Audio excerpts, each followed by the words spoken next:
Sejam bem-vindos ao novo webinar da Academia Cécil, hoje num formato ligeiramente diferente, para apresentarmos um projeto cofinanciado pelo FEDER e Centro 2020, o projeto On Thermal HP.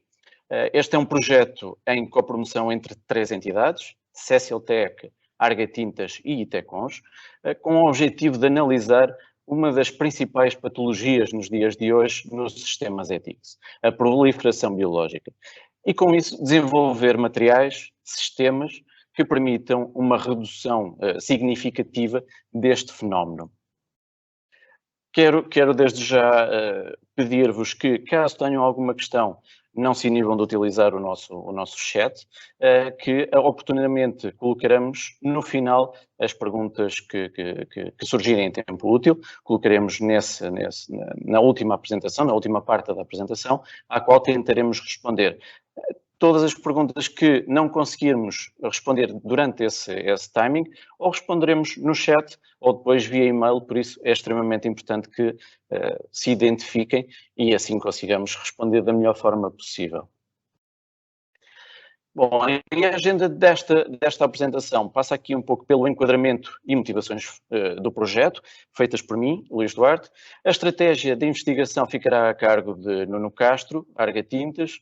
Metodologias e validação experimental, assim como as considerações finais, ficará a cargo de Márcio Gonçalves e Nuno Simões, por parte do Itecons. No final, então, teremos um pequeno espaço de perguntas e respostas, as quais, então, vos pedia para irem colocando ao longo da apresentação, já que se for muito no final, essas perguntas poderão não ter tempo de ir para o ar.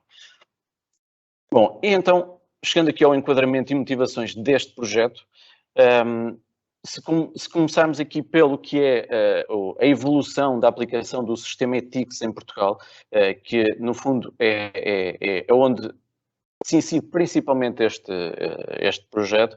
Portugal, por exemplo, no ano passado, em 2020, foram aplicados mais de 7 milhões de metros quadrados de sistemas ETICS. Estamos aqui a falar de um crescimento numa década de 200%. Estamos a falar de cerca de 2 milhões e 500 mil metros quadrados para mais de 7 milhões, como tal. Nós temos aqui um valor significativo de metros quadrados aplicados, até mais do que a nossa vizinha Espanha.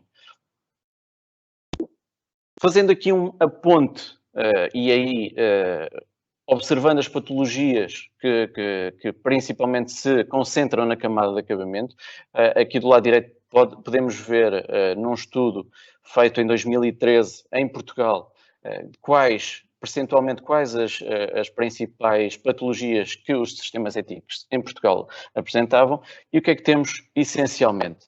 O crescimento biológico, a mudança cromática e marcas de escorrência, ou seja, tudo fatores que ocorrem principalmente na camada de acabamento e que influenciam grandemente o aspecto visual dos sistemas.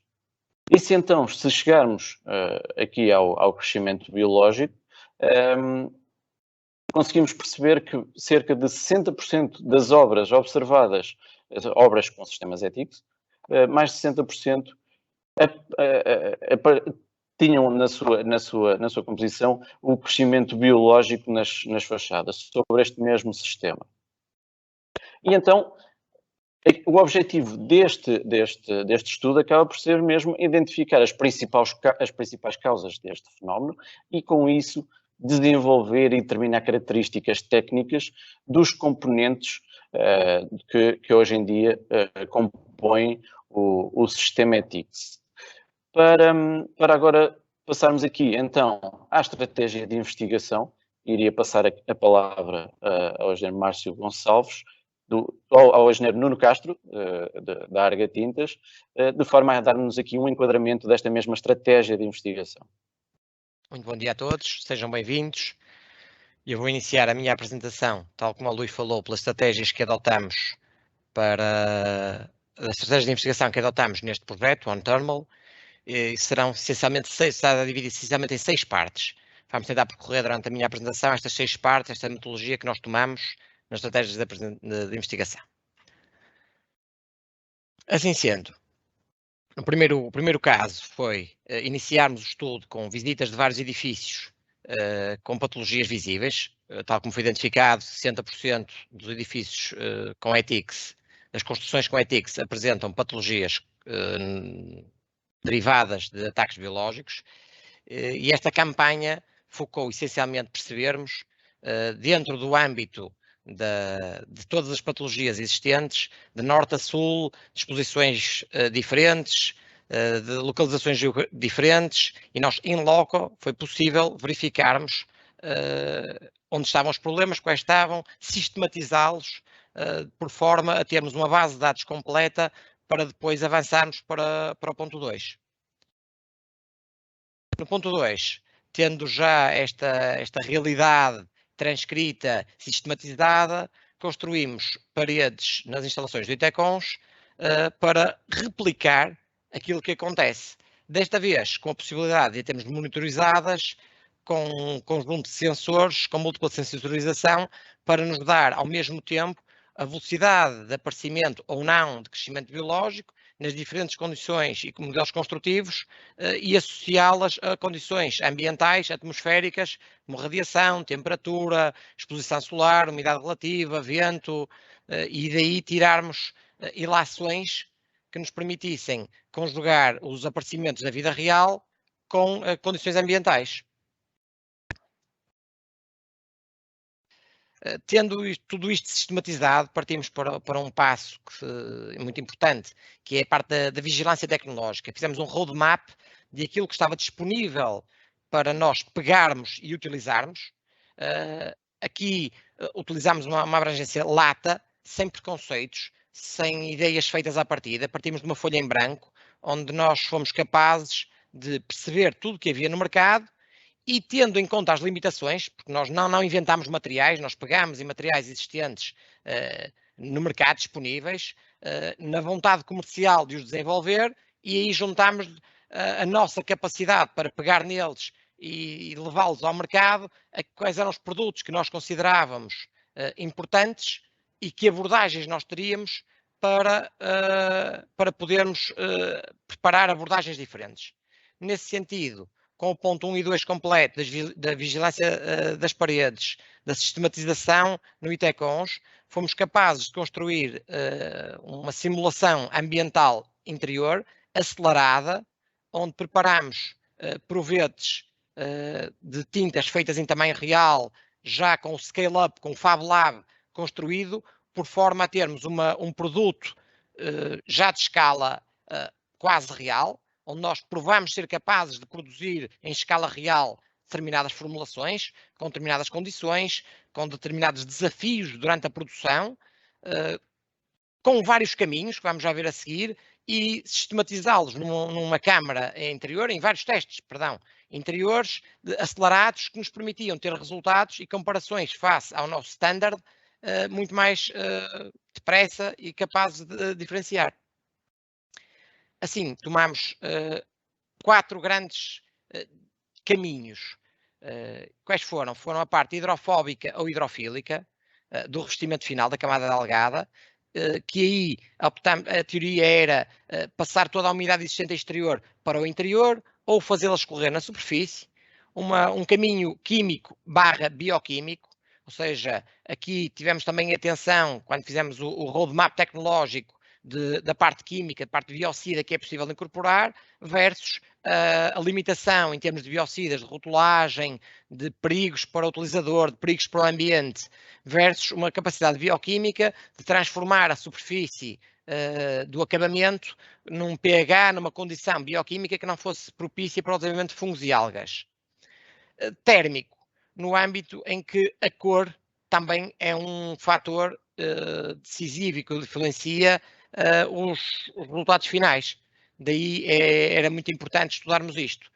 Por fim, e último ponto, que era relativamente fácil, neste diagrama é possível verificar, juntando todas estas condições, fáceis, naturalmente é fácil perceber que isto é muito fácil, temos de compatibilizar tudo o que estava para trás com a camada base, a colagem, a argamassa de colagem, porque tudo isto tem influência no resultado final. Porquê? Porque se nós falarmos, por exemplo, de um sistema hidrofílico ou hidrofóbico, a água, a umidade, vai ter que penetrar. Se vai ter que penetrar, a camada base vai ter que o suportar. Se falarmos em cor, falamos naturalmente em módulos de elasticidade diferentes que a camada base vai ter que suportar. Temos que fazer esta conjugação em termos técnicos. O ótimo é inimigo do bom, no sentido em que também temos de olhar para a pegada ecológica que o nosso sistema tem, para a durabilidade versus os custos ambientais da repintura. Isto tudo dentro de um time to market, de uma capacidade de, dentro do período que nós estabelecemos, conseguir chegar ao mercado com um produto que cumpra o requisito inicial, que era resolver, minimizar o impacto dos problemas ambientais, dos problemas de desenvolvimento de fungos e algas dos revestimentos delgados de acabamento. Passo agora a palavra ao meu colega Márcio Gonçalves, do Itecons.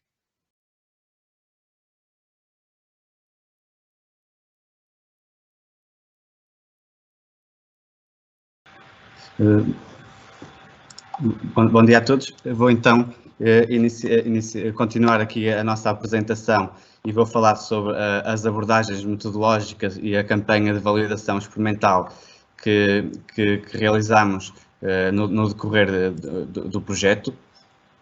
Portanto, aqui, como já foi falado numa primeira fase, para procurar identificar as estratégias que iríamos tomar no que diz respeito à validação experimental, numa primeira fase acabámos por criar protótipos para a avaliação para a avaliação das condições quer de temperatura, quer de exposição de soluções ETICS em condições reais, e numa segunda fase, então, com o desenvolvimento de novas formulações, novos produtos em estudo, procedemos aqui à realização de uma campanha experimental. Primeiro, numa primeira fase, em ensaios de reduzida escala, digamos assim, para preparar um desenvolvimento iterativo em termos de otimizar soluções, e sempre com o foco de procurar melhorar o desempenho ao nível de evitar o crescimento microbiológico. Ou seja, procuramos estabelecer aqui estratégias de ensaio para avaliar a ocorrência à condensação, à proliferação de fungos e ao crescimento de algas. Numa fase posterior, acabamos por, em protótipos de grande escala, procurar replicar aquilo que são as condições ambientais em condições laboratoriais, mas num processo de envelhecimento acelerado, para sempre num processo de comparação entre as soluções que desenvolvemos, mas também com um produto de referência, um produto comercial, sabermos se as estratégias que estávamos a tomar durante o projeto se estava a ir de encontro aos principais objetivos. De salientar, então, que eu vou apresentar aqui os principais resultados destas campanhas laboratoriais, mas que, paralelamente, para além destes ensaios mais focados no crescimento biológico, acabamos também por fazer a caracterização que é corrente, digamos assim, aos produtos desenvolvidos, quer de argamassas, quer de acabamentos. Portanto, a caracterização corrente dos ensaios que são usuais no âmbito da validação experimental de soluções, como a permeabilidade ao vapor, a determinação do módulo de elasticidade, entre outros fatores, também foram avaliados, mas não vão ser aqui alvo da apresentação dos resultados, também por limitação de tempo. Portanto, criámos aqui condições para avaliar in situ o que é o comportamento térmico de sistemas ETICS.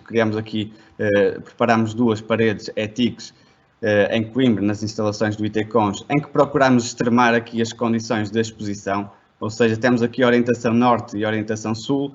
O acabamento das paredes foram uma parede com cor branca e uma com cor preta, precisamente para extremar as condições de temperatura, e a particularidade destas paredes é que são compostas por diferentes isolamentos térmicos, onde procuramos também aqui extremar as condutibilidades térmicas associadas, ou seja, utilizamos também uma argamassa térmica e utilizamos aqui um super isolante, que é um painel de isolamento a vácuo, que tem uma condutibilidade muito inferior aos isolamentos convencionais. Portanto, aqui a campanha de monitorização ocorreu durante mais de 2 anos. Fomos, através da inspeção termográfica e de infravermelhos, procurar identificar anomalias do sistema, e também através da sensorização, de colocação de sensores de temperatura nas várias interfaces do sistema, acabamos por monitorizar as temperaturas em que cada área de isolamento impunha aqui ao nosso revestimento delgado. Foi então possível, através da monitorização de temperaturas, verificar e diferenciar aquilo que é o comportamento de uma parede a norte para uma parede a sul, e também em termos do que é um acabamento de cor branca para um acabamento de cor preta.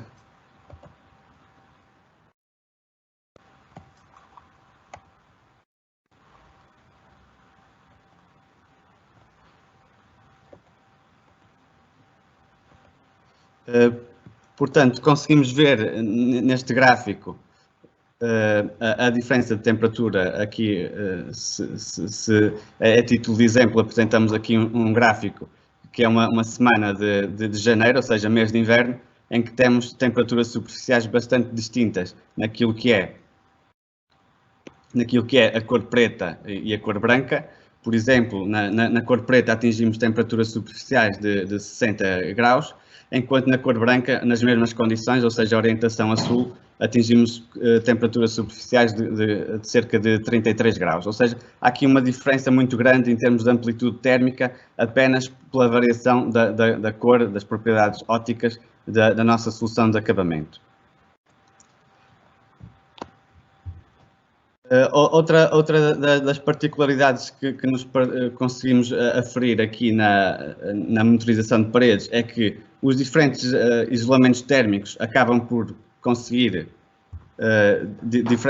por obter diferentes temperaturas superficiais, e essas temperaturas superficiais que são diferenciais entre as soluções, acabamos por, em detalhe, se verificarem aqui o zoom desta figura, se compararmos a temperatura superficial, neste caso aqui no período de arrefecimento, no período da noite, e se traçarmos aqui uma temperatura do ponto de orvalho com base na umidade relativa na temperatura ambiente, conseguimos verificar que há aqui soluções que apresentam temperaturas abaixo da temperatura do ponto de orvalho. Com isto dizer que, quando este fenómeno acontece, quer dizer que há o risco de condensação superficial. Como sabemos, a condensação superficial acaba por promover o crescimento biológico, e como tal fizemos aqui um levantamento estatístico em termos de risco de condensação superficial entre os diversos isolamentos. Este levantamento permitiu-nos aferir a percentagem de tempo em que a temperatura à superfície é inferior à temperatura de orvalho, e com isto temos aqui um mapeamento durante um ano inteiro do risco de condensação. Em termos de resultados globais, conseguimos aferir que quanto maior for o índice de isolamento, mais propenso é à ocorrência de condensações superficiais, ou seja, a solução da argamassa térmica, no caso Isodur, como tem uma condutibilidade térmica ligeiramente superior, acaba por ter um menor risco de condensação superficial. As superfícies brancas apresentam ligeiramente um risco maior em desenvolvimento e crescimento biológico, tem um período de risco de condensação mais elevado, e orientação a norte também, como já era expectável, de acordo com o que visitamos em visitas a obras, tem um risco de condensação cerca de 18% mais elevado que a orientação a sul. Paralelamente aqui à monitorização, desenvolvemos também modelação numérica, em que procuramos simular numericamente aquilo que é o comportamento térmico destas soluções. Para o efeito entraram vários parâmetros, desde os dados climáticos que foram monitorizados junto às paredes, como também as propriedades dos materiais, quer propriedades térmicas, quer as propriedades ópticas. Em termos de resultados, aqui o principal resultado é que conseguimos uma boa aproximação entre aquilo que é os resultados numéricos com as medições experimentais, ou seja, conseguimos aqui uma boa aproximação, e com isto dizer que estes modelos numéricos acabam por nos dar confiança para também procurar fazer estes estudos, quer noutras localizações, outros climas, ou seja, temos aqui algum grau de confiança para procurar fazer outros estudos perante outros agentes atmosféricos. Após esta fase inicial e com o decorrer do projeto e com o desenvolvimento de novos produtos, procedemos então a análises comparativas daquilo que é a propensão à ocorrência de condensações. Neste caso, temos aqui um provete que é um provete metálico com diferentes acabamentos aplicados, em que foram sujeitos a uma temperatura de menos 5 graus.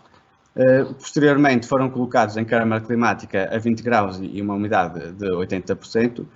O que é que aconteceu? Os provetos foram condensando à superfície e com essa condensação nós conseguimos quantificar, em termos de pesagem da água condensada, aqueles acabamentos que tinham maior ou não propensão à ocorrência de condensações. E conseguimos verificar aqui, em termos comparativos, que das soluções que desenvolvemos, há soluções que até acabam por ser piores que a referência, mas há estratégias que nós seguimos que acabam também por melhorar aquilo que era a nossa referência e era esse o objetivo. Analogamente, procedemos a ensaios de avaliação da resistência à proliferação de fungos. Aqui, de novo, estamos aqui com várias soluções em desenvolvimento e comparativamente com uma solução de referência, quer com, quer sem biocidas. Estes provetos foram, então, sujeitos a uma atmosfera contaminada por fungos em condições controladas e em termos de resultados, conseguimos também diferenciar aquilo que era o crescimento de fungos, ou seja, em termos de área colonizada em cada um dos provetos, conseguimos diferenciar as soluções que desenvolvemos e também compará-las com as soluções. Nota também que as soluções que estamos aqui a apresentar nestes resultados são soluções sem biocida. Embora estejamos sempre a comparar com referência sem e com biocida, estamos a optar por não trazer o biocida porque era mais uma variável para este ensaio. Portanto, se observarem os resultados, conseguimos ver que numa fase inicial, num primeiro período, que nós íamos periodicamente analisando os provetos e estavam todos com, digamos, um nível 10, ou seja, que é uma área colonizada de 0%, mas ao longo do tempo verificamos que há aqui crescimento a nível de fungos nas várias soluções e conseguimos aqui diferenciar soluções, ou seja, as estratégias que tomamos em função da preparação das soluções de ensaio acabam aqui por dar diferentes resultados no que diz respeito ao crescimento de fungos e, neste caso, otimizar também comparativamente com as soluções de referência. Relativamente à resistência ao crescimento de microalgas, também de forma análoga, preparamos provetos de pequena dimensão que foram sujeitos a uma cultura, a uma solução com microalgas, ou seja, está num ambiente contaminado e em que tem todas as condições para promover o crescimento de microalgas, ou seja, íamos molhando os provetos com uma solução de água contaminada com microalgas. Temos também iluminação para promover esse mesmo crescimento e fomos, periodicamente, estabelecemos aqui um procedimento de ensaio em que periodicamente íamos umedecendo a solução e íamos quantificando também a área de contaminação. Tem aqui um pequeno vídeo só para ilustrar o desenvolvimento do ensaio, ou seja, isto é uma fase em que há a molhagem dos provetos, ou seja, estão todos exatamente na mesma condição, são diferentes produtos de acabamento, embora nesta fase, que é o primeiro dia, estejam todos com um aspecto bastante semelhante de cor branca. Em termos de resultados, conseguimos então diferenciar claramente aquilo que foi a resistência ao crescimento de microalgas, em que temos provetos que, conforme se pode observar na imagem, de cor mais esverdeada, ou seja, contaminado com microalgas, e há outros provetos que, tendo estado nas mesmas condições, não apresentam área contaminada. E deste modo conseguimos ir afinando as soluções e ir trazendo para aquilo que é o desenvolvimento de produto as soluções mais promissoras, digamos assim. Como podem verificar, por exemplo, ali a solução C com a solução referência, a diferença é bastante notória. Posto isto, como já tínhamos aqui resultados promissores, acabámos então por preparar provetos à escala real. Neste caso, construímos uma parede ETICS em que temos uma subdivisão vertical em 4 faixas com diferentes soluções, quer soluções com, quer soluções sem biocida. Foi levado a uma câmara bioclimática em que também, de forma análoga ao ensaio anterior, promovemos aqui o crescimento quer de microalgas através da molhagem da superfície, quer de contaminação de fungos através da ventilação da própria câmara. Uma câmara que também tinha todas as condições, quer de controle de temperatura, umidade e iluminação UV. E, em termos de resultados, conseguimos verificar que as várias soluções em estudo são aqui os resultados são bastante diferenciais, ou seja, comparativamente com a solução de referência em que houve o desenvolvimento microbiológico, as soluções que nós tínhamos em estudo, e dou aqui o exemplo da solução C, se observarem ali junto já no final do ensaio, das 6 semanas, dos 42 dias de ensaio, a solução C apresenta apenas um grau de deterioração de 6%, ou seja, uma área de deterioração. Comparativamente com a solução de referência, é um benefício bastante substancial. Saliento ainda que esta solução C, quando foi colocada com biocida, durante as 6 semanas de ensaio, acabou até por não apresentar qualquer crescimento biológico. Saliento ainda que no final deste ensaio foi ainda submetido àquilo que é o ensaio preconizado na norma dos ETICS, na EAD dos ETICS, que é o teste de resistência aos ciclos higrotérmicos, que acaba por ser um ensaio que é padrão, que é obrigatório no âmbito da validação de sistemas ETICS, e como nós também não queremos só apresentar desenvolvimentos ao nível do crescimento biológico, mas também temos que ter todos os outros fatores em consideração, fizemos um ensaio de envelhecimento acelerado, em que tem um conjunto de ciclos de temperatura e umidade, bem como gelo de gelo e chuva, e o proveito comportou-se adequadamente, portanto, encontra-se apto face à resistência a ciclos higrotérmicos.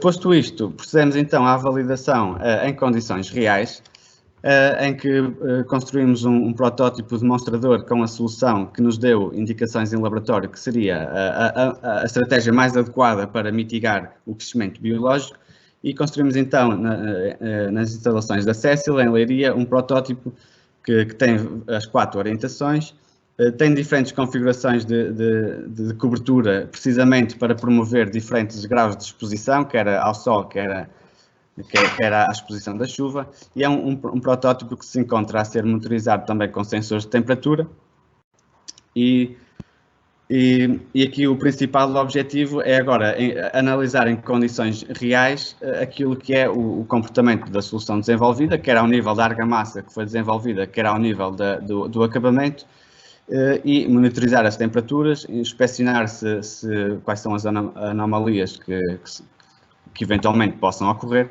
e por fim então validar a solução final em condições reais. Agora passaria a palavra ao meu colega professor Nuno Simões. Ora, bom dia a todos.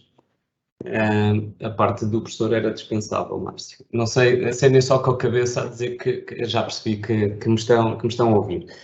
Ora, é assim, 3 anos em 30 minutos, portanto, é de ficarmos, pelo menos nós, acabamos por ficar um pouco cansados, porque todo o volume de trabalho que tivemos que o resumir agora, de alguma forma, em 30 minutos. Ora, bom dia a todos. Compete-me aqui fechar aqui esta sessão e tentar não me prolongar em demasia. E aquilo que eu podia dizer para resumir esta intervenção é que não vai valer a pena apenas termos soluções melhores se depois não as prescrevermos bem e se não as aplicarmos bem. Portanto, eu se quisesse calar-me já, era só esta a mensagem que deixaria aqui.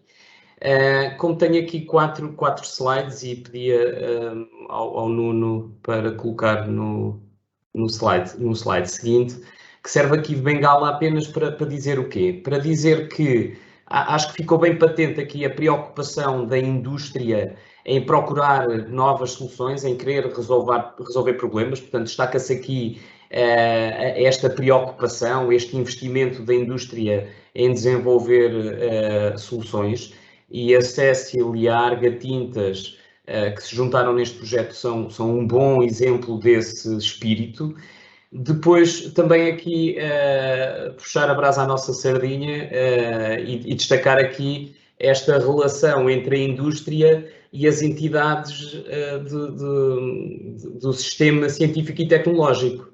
Não só nós, e acredito que estejam aqui outros colegas a ouvir, que acabam por ter a mesma opinião, que é quando nos envolvemos com a indústria, nós do sistema científico-tecnológico, toda a gente fica a ganhar e é sempre um processo de aprendizagem.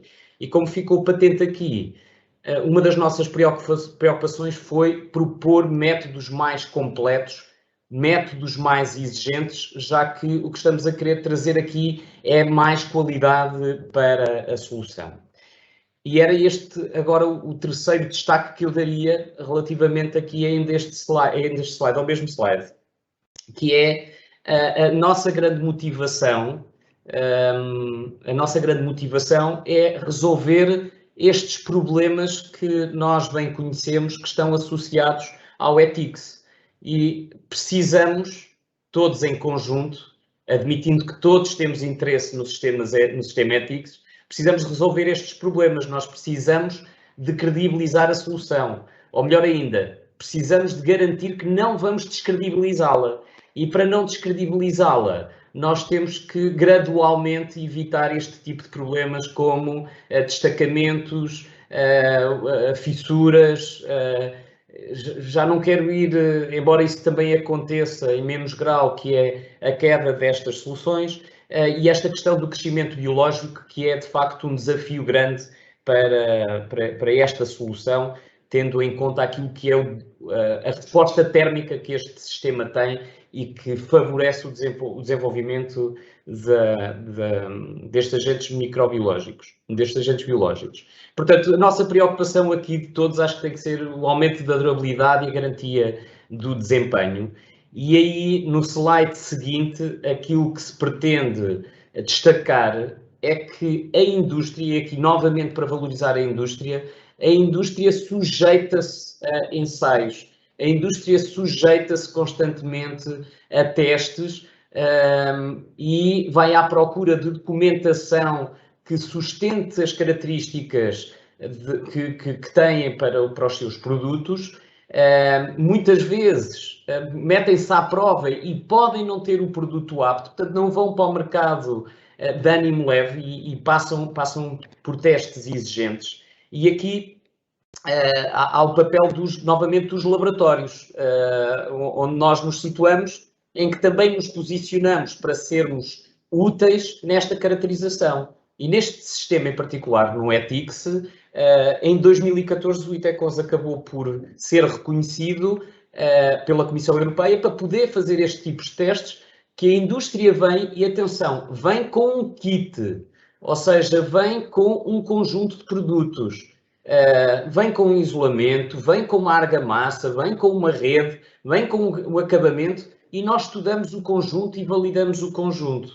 Portanto, quando saltamos para a prescrição, a partir do momento em que nós desmantelamos o kit, já estamos a fazer as neiras. Portanto, e o apelo que aqui se faz, e este slide serve para isso mesmo, que é valorizar a indústria que se sujeita aos testes, valorizar esta caracterização e chamar a atenção para os projetistas e para as empresas de construção que nos estão a ouvir, que depois não podem desmembrar o kit e andar a compor sistemas sem critério. O terceiro slide, 4 slides, é para falar de um outro interveniente, que é o projetista.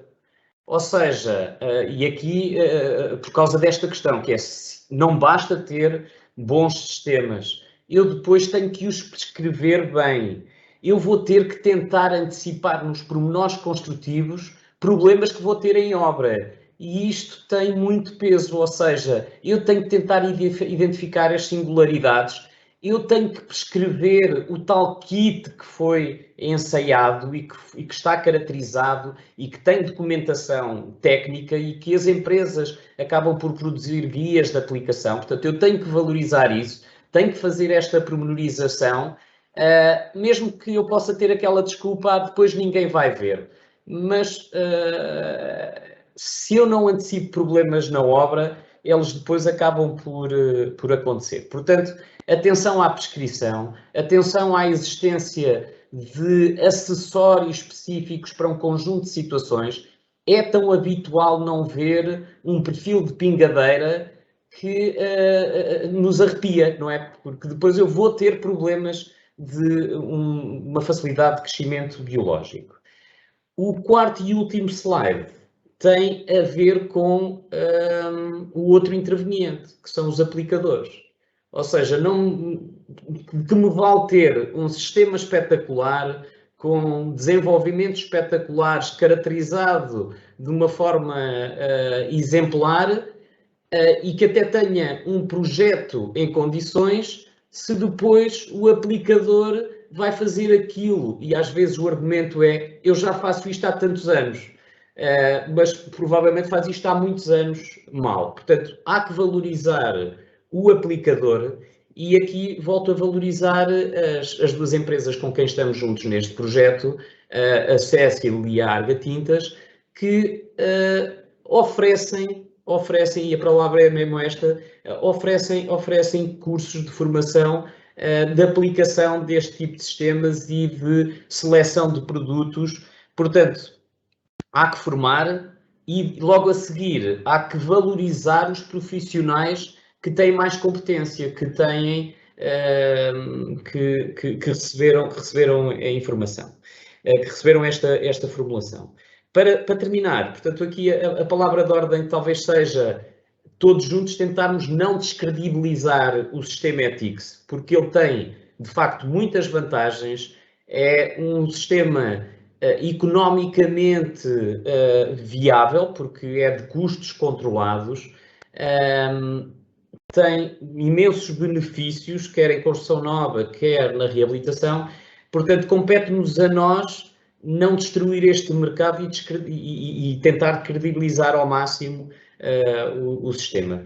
Portanto, e é isto. Portanto, aqui só um agradecimento ao voto de confiança destas duas empresas em nós e esta parceria que devo dizer que foi muito enriquecedora.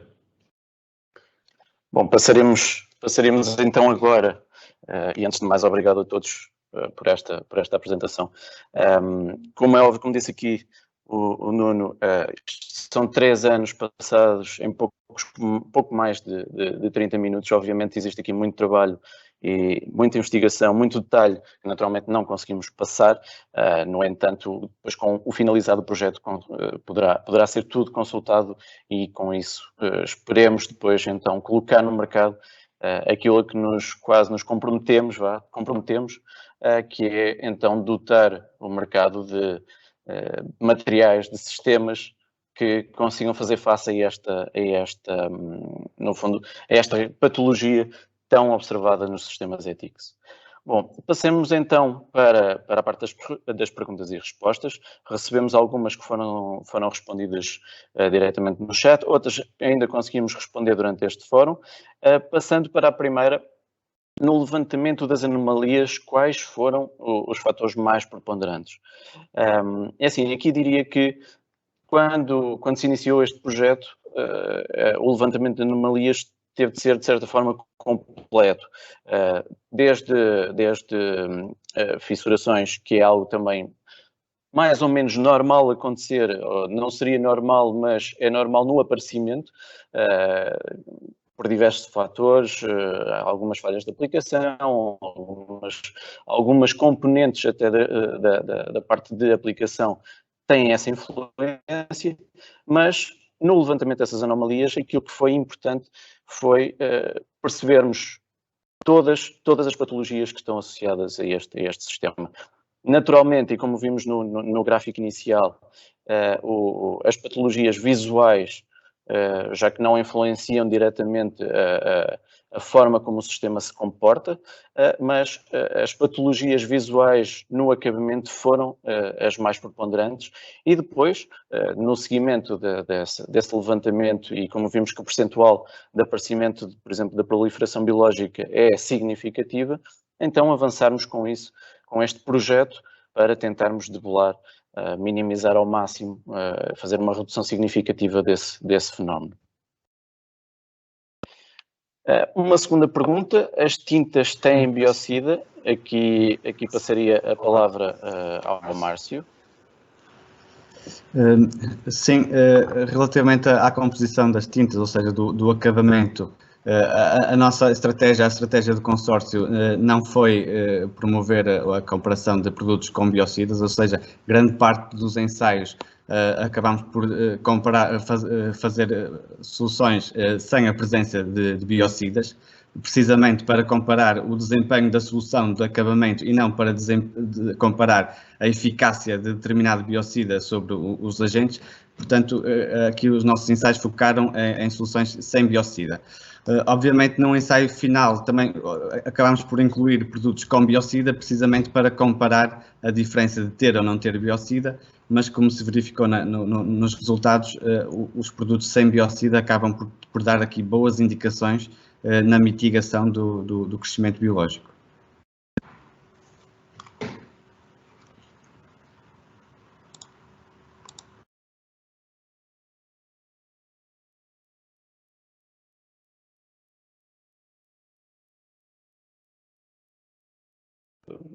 A pegada do uso aqui, seja a pegada biológica, foi estudar apenas a performance das soluções em obra ou toda a sua pegada desde o abastecimento de matérias-primas até ao fim de vida da construção? Luís, respondendo a esta pergunta, hoje em dia o estudo do ciclo de vida, o LCA, o Life Cycle Assessment e o PEF, são ferramentas usadas, que é a pegada ambiental de produto, é algo que para a Comissão Europeia é muito importante e coordena juntamente com setores setoriais, nomeadamente nos acabamentos delegados de tintas com o CEP, a sua avaliação e dá muita preponderância a esse fator.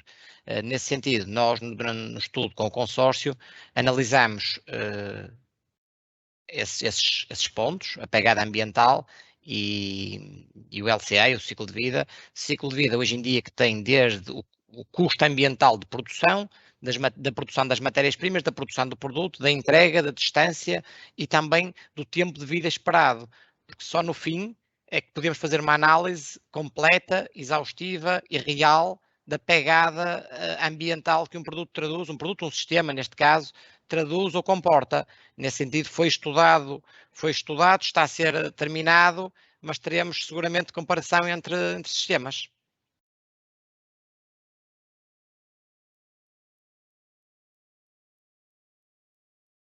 Passamos agora para a nova pergunta, para uma nova pergunta.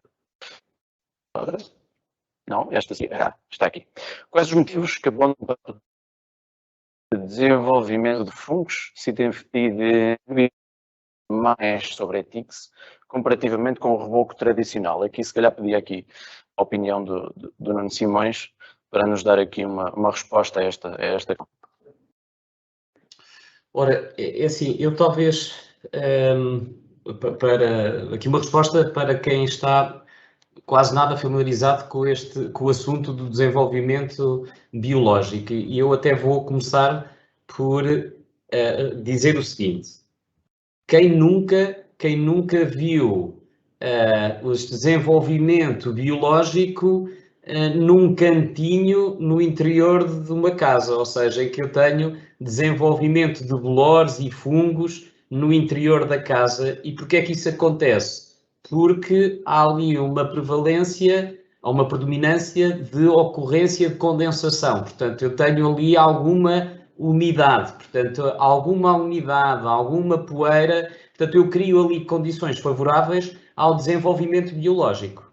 Ora, quando saltamos agora para o sistema ETICS e para a superfície exterior, Eu vou aqui destacar aquilo que o Márcio há pouco apresentou, o Márcio falou em temperaturas de 60 graus. Em boa verdade, havia lá uma curva que era de um termopar, de uma sonda de temperatura sobre o acabamento, que estava a ir praticamente aos 80 e a vir aos 5 graus no mesmo dia. Ou seja, durante a noite, estes sistemas acabam por baixar muito a sua temperatura. Porquê? Porque eu tenho uma camada muito delgada em cima de isolamento. Quando se trata de dissipar calor para o céu, só é aquela camadinha que está a dissipar calor. Portanto, como está a dissipar calor, a sua temperatura baixa muito.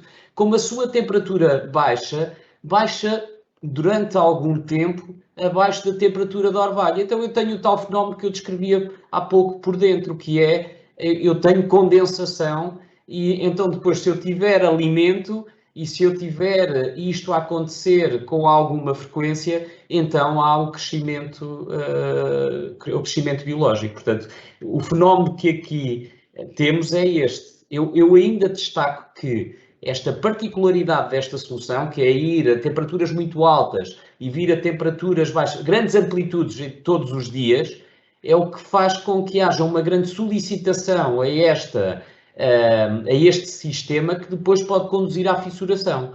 E aqui valorizar novamente a aplicação, porque eu devo aplicar muito bem todas as componentes e elas têm que estar compatíveis. Como se na pergunta fazia a referência ao reboco normal, portanto, o reboco normal, isto não acontece porquê? Porque eu tenho ali um fenómeno de transferência de calor que é completamente diferente. Tenho uma camada mais espessa, tenho um elemento de suporte, uma parede, e então toda a transferência de calor dá-se de maneira diferente e as temperaturas à superfície nunca vão a temperatura, ou raramente vão a temperaturas tão altas e tão baixas, ou seja, tipicamente não tenho amplitudes tão grandes. Espero que tenha sido mais ou menos claro. Obrigado, Nuno. Bem, chegamos ao final das nossas perguntas, entre as perguntas que foram respondidas em chat e estas que foram respondidas agora em tempo útil durante a apresentação. Resta-me agradecer a todos pela presença, Nuno Simões, Márcio Gonçalves, Nuno Castro, a todos os que estiveram desse lado a ver este webinar. Esperemos encontrar-nos novamente e com isso estejam atentos às nossas comunicações. Mais uma vez, muito obrigado por terem assistido a este webinar. Esperamos que tenha sido do vosso agrado. Resta-nos agora despedir-nos e até uma próxima. Obrigado.